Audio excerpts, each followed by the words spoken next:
kita dulu ya sama seperti zamannya Bapak gitu ya. Kita main kelereng, kita main karet, kita main becek-becekan begitu. Bak jabar ba, fa jabar fa, mimpa semu, bapakmu. Bak jabar ba, fa jabar fa, lampa selu, bapak lu. Itu ngejaknya begitu, enggak fathah kasroh doma. Mungkin kalau anak kecil itu kan belum punya rasa malu. Anak kecil itu jangankan bener, salahnya aja lucu. Maka supaya umat Islam ini menjadi umat yang kuat, menjadi pemenang sebagaimana jaminan Allah, maka umat Islam harus merapatkan barisan, niatkan belajar untuk nyenengin hati Rasulullah Shallallahu Alaihi Wasallam. Itu poin.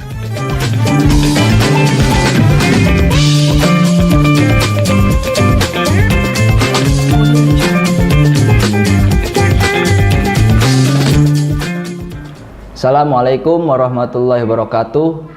Alhamdulillah wassalatu wassalamu ala sayyidina Rasulullah Muhammad bin Abdullah wa ala alihi wa sahbihi wa mawalah. Halo sahabat pemirsa Al-Mus TV, kembali lagi bersama kami dalam acara program podcast Madrasah, yang mana pada program ini kami selalu mengundang tokoh-tokoh inspiratif dengan tujuan agar para pemirsa baik dalam warga masyarakat Madrasah Al-Musyarrafah dapat mengambil poin-poin penting dalam kehidupannya sehingga dapat kita terapkan dalam kehidupan sehari-hari. Nah, pada kesempatan kali ini salah satu narasumber yang kami undang yaitu seorang dai muda, yang mana beliau ini pernah memenangi audisi pilihan dai cilik atau dengan istilah Pildacil. Beliau memenangkan audisi pada tahun 2006. Ya, langsung saja kita perkenalkan, ya ini Ustadz Muhammad Arifin Dacil. Assalamualaikum Ustadz.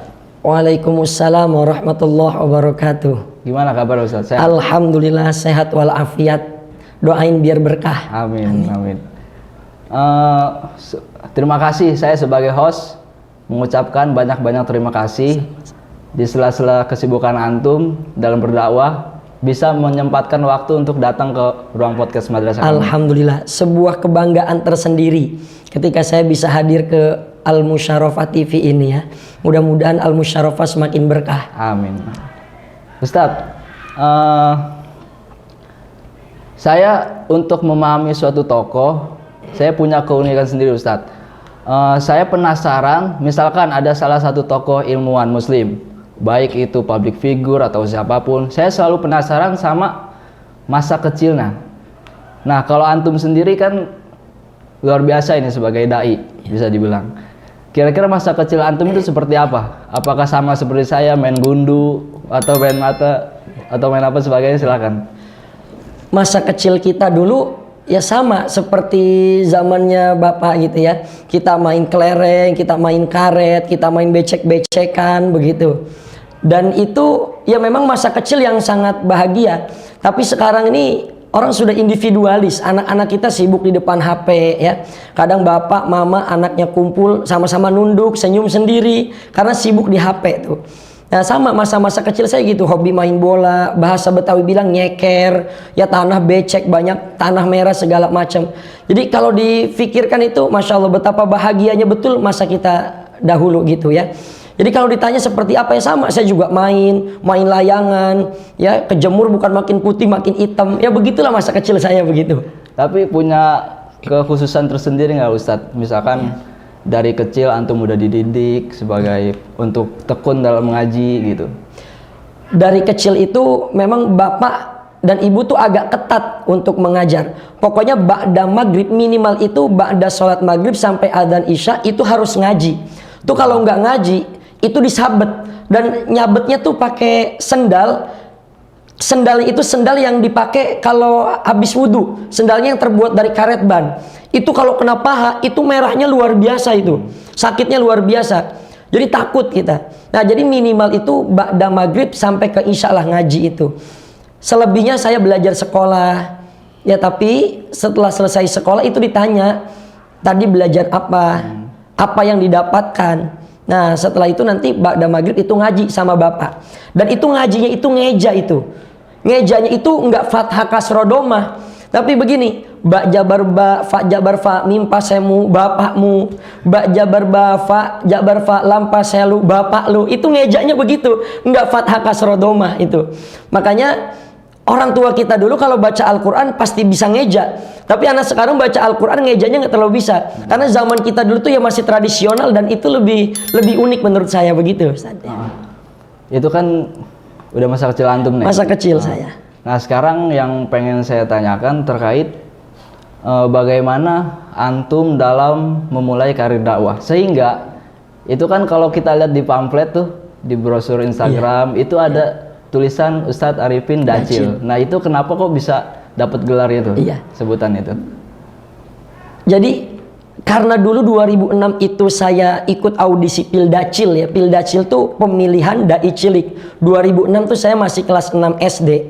2006 saya ikut Pildacil, meski sebelum 2006 itu dari sebelum sekolah saya udah ikut-ikut bapak. Karena bapak qori, saya yang baca doanya.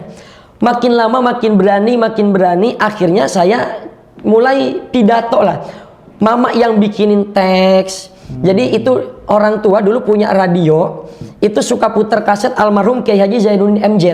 Itu kalau beliau puter, itu beliau catat, nanti di pause dulu, catat lagi, ya dimulai lagi, dicatat lagi.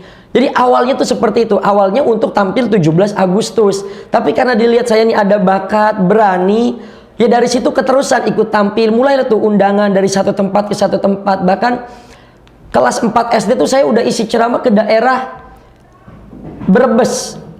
Itu lewatin bukit-bukit yang gelap pada masa itu ya, sekitar tahun 2004 itu saya kelas 4 itu sudah dapat undangan sampai ke Brebes. Jadi ketika saya Pildacil itu udah biasa, karena sebelum Pildacil itu saya sudah sering tampil di mana-mana begitu. Kenapa disebutnya sekarang Arifin Dacil? Akun Instagram itu, YouTube, Facebook itu Arifin Dacil. Karena dulu ikut Pildacil di salah satu televisi swasta. Jadi nama Dacil itu nggak saya buang. Dacil itu kan dai cilik. Meskipun sekarang udah nggak dai cilik, udah kumisan saya. Jadi udah nggak Dacil lagi. Jadi saya sematkanlah nama itu supaya orang bisa inget sama saya. Kalau M Arifin ya mungkin namanya udah banyak yang pakai gitu ya. Tapi banyak panitia kadang salah nyebut. Ustadz Muhammad Arifin ditambahin Ilham. Dan ini bagi saya bahaya. Sebab kalau pakai Ilham nanti istri saya 3. Nah, jadi karena istri saya masih 1, belum bisa pakai Ilham. Jadi masih Arifin Dacil saja begitu. Meski udah bukan Dacil, udah kumisan. Tapi nanti rencana 3 emang biar dapat Arifin Ilham. Saya ini kalau diprediksi, saya ini orang yang takut istri. Jadi kayaknya nggak sampai buat 3 tuh. Bisa dikutuk sama mertua nanti. Berarti tetap Dacil lah. Tetap Dacil aja. Arifin Dacil aja gitu. Tapi Ustadz, terkait kan kita dalam berkehidupan pasti ada aja kan seseorang yang motivasi kita, baik itu dari keluarga ataupun lingkungan sekitar. Nah, kalau yang memotivasi antum untuk menjadi seorang dai yang sangat profesional gimana? Siapa? Orang tua. Orang tua tuh sangat punya peran penting dalam perjalanan hidup gitu ya. Memang dulu perjuangan orang tua ketika mendidik anak tuh luar biasa. Bapak nih, ibu dibilang terlalu kejam sama anak. Anak waktunya main malah disuruh belajar. Tapi orang tua tuh tetap tekun. Biarlah orang lain mau berkata apa, tapi nanti hasilnya akan dinikmati setelah anak itu dewasa. Ya sampai saya pribadi juga, ya Allah kok begini amat ya, belajar terus.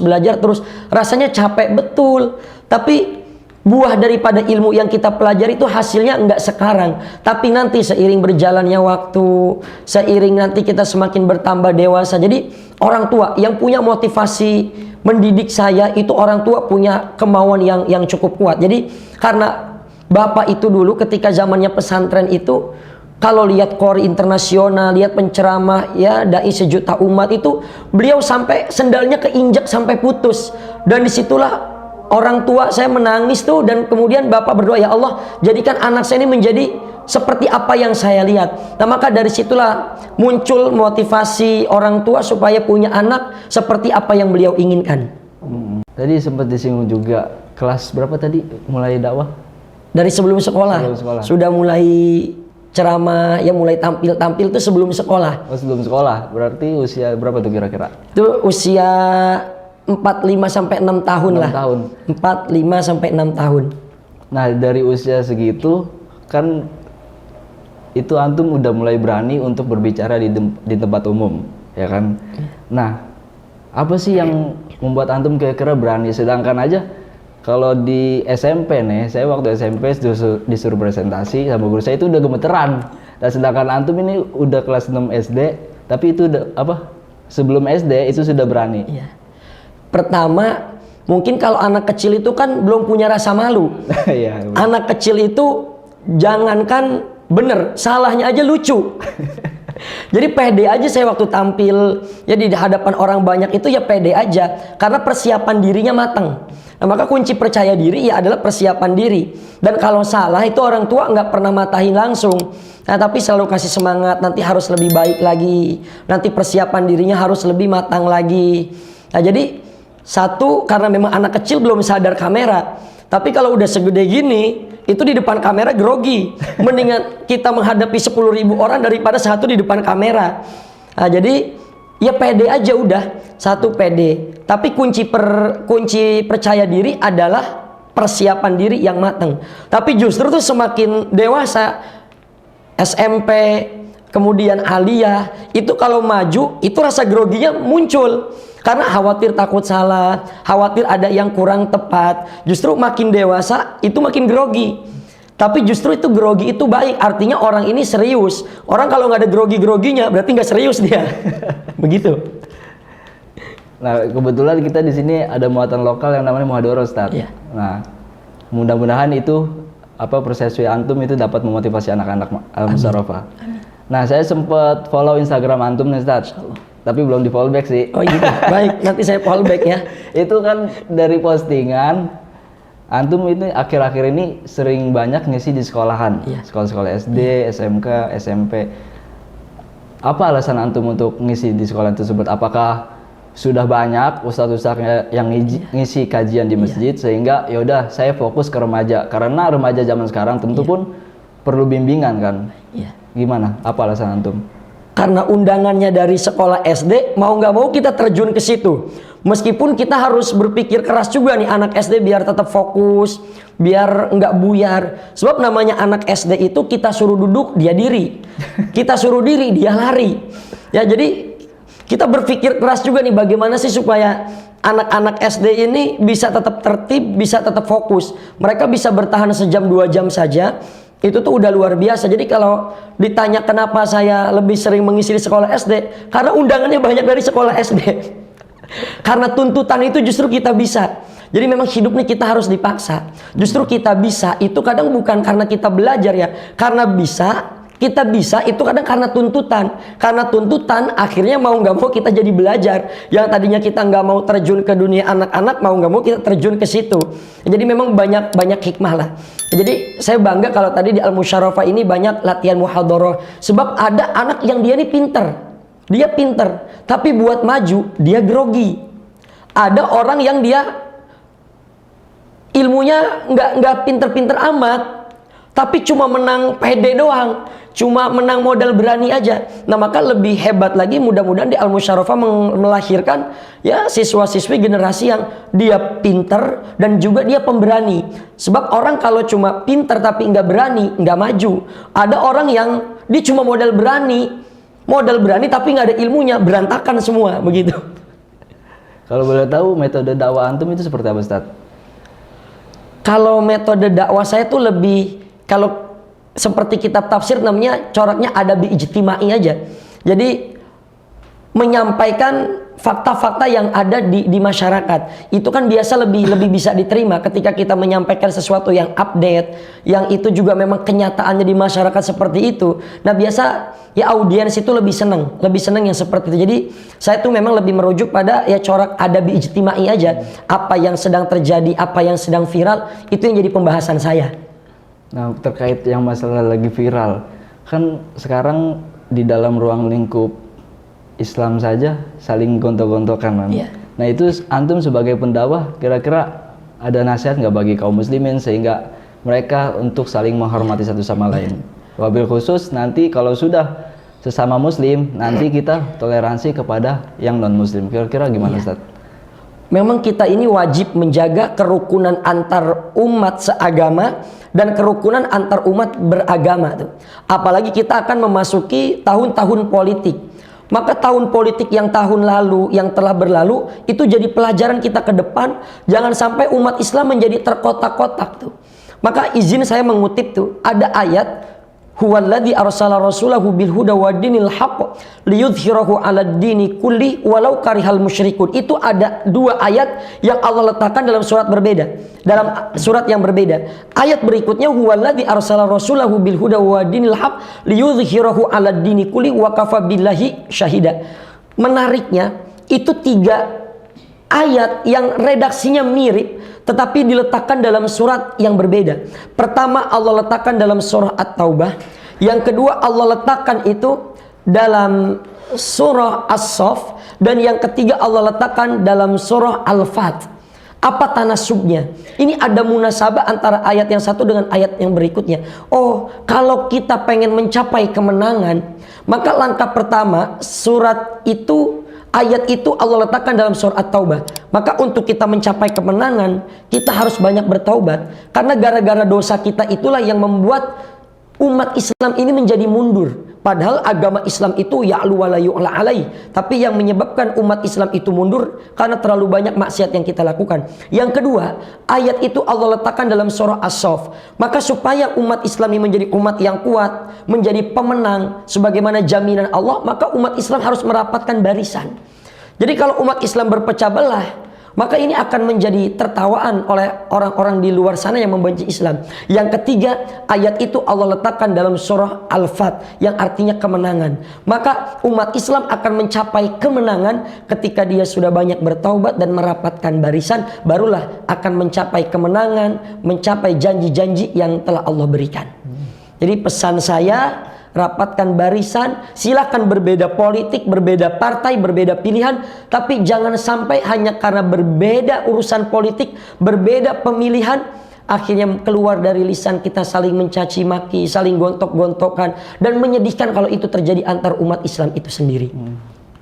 Nah, sebagai closing statement ya Ustadz, kira-kira motivasi apa untuk anak-anak agar mereka lebih percaya diri dalam untuk public speaking, untuk menunjukkan kompetensi yang dia miliki itu apa? Iya. Belajar itu jangan takut salah. Kenapa kita belajar? Ya karena kita belum bisa. Kalau kita sudah bisa, ngapain kita belajar? Jadi kalau belajar itu jangan takut salah. Justru dari kesalahan itulah kita menemukan cara yang benar. Jadi kalau kita dicaci maki orang, dihina orang karena kesalahan kita, itu hal-hal yang wajar. Tapi bagaimana kita menjadikan kesalahan itu sebagai motivasi untuk jadi lebih baik? Tidak ada manusia yang tidak pernah berbuat salah. Setiap manusia pasti punya salah, baik perbuatan, baik tutur kata. Tapi manusia yang baik bukan manusia yang tidak pernah berbuat salah. Manusia yang baik adalah yang ketika dia berbuat kesalahan, dia jadikan itu sebagai pelajaran dan dia tidak akan mengulanginya di masa mendatang. Masa lalu silakan jadikan pelajaran, tapi jangan selalu melihat ke masa lalu. Sama seperti kita naik kendaraan, naik motor.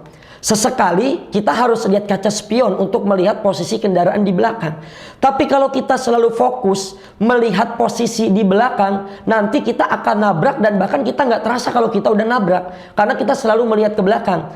Masa lalu jadikan pelajaran. Tapi jangan hanya dijadikan sebagai pelajaran, jadikan itu motivasi. Jadikan itu sebagai penyemangat bahwa kita harus lebih baik daripada sebelumnya.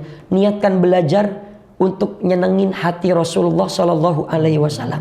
Itu poin paling penting. Jangan sampai kita belajar cuma hanya untuk mencapai cita-cita, untuk jadi ini, jadi itu. Tapi niatkan yang paling utama kita belajar untuk nyenengin hati Rasulullah Shallallahu Alaihi Wasallam. Insya Allah nanti akan Allah bantu. Insya Allah Allah akan permudah ilmu kita. Dan yang kedua, niatkan untuk membahagiakan kedua orang tua kita. Saya mengutip kalamnya Imam An-Nawawi, idza kharajal mar'u ilal ilmi yuridu bihil ilma lam yanfa'ul ilm. Kalau kita belajar niatnya cuma pengen dapetin ilmu, maka ilmunya nggak akan manfaat. Bagaimana supaya ilmu kita bermanfaat? Idza kharajal mar'u ilal ilmi yuridu bihil amala. Kalau kita pergi untuk menuntut ilmu, niatkan jangan hanya untuk mendapatkan ilmu, tapi niatkan untuk mengamalkan ilmu. Insya Allah ilmunya akan menjadi ilmu yang bermanfaat. Baik. Oke, pemirsa Al-Mustifi,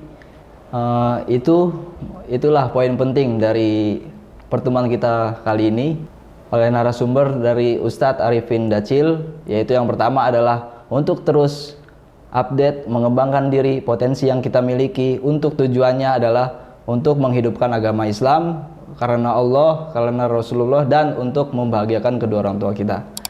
Mungkin itu saja pertemuan kita pada ruang podcast madrasah kali ini. Saya sebagai host pamit undur diri. Wassalamualaikum warahmatullahi wabarakatuh.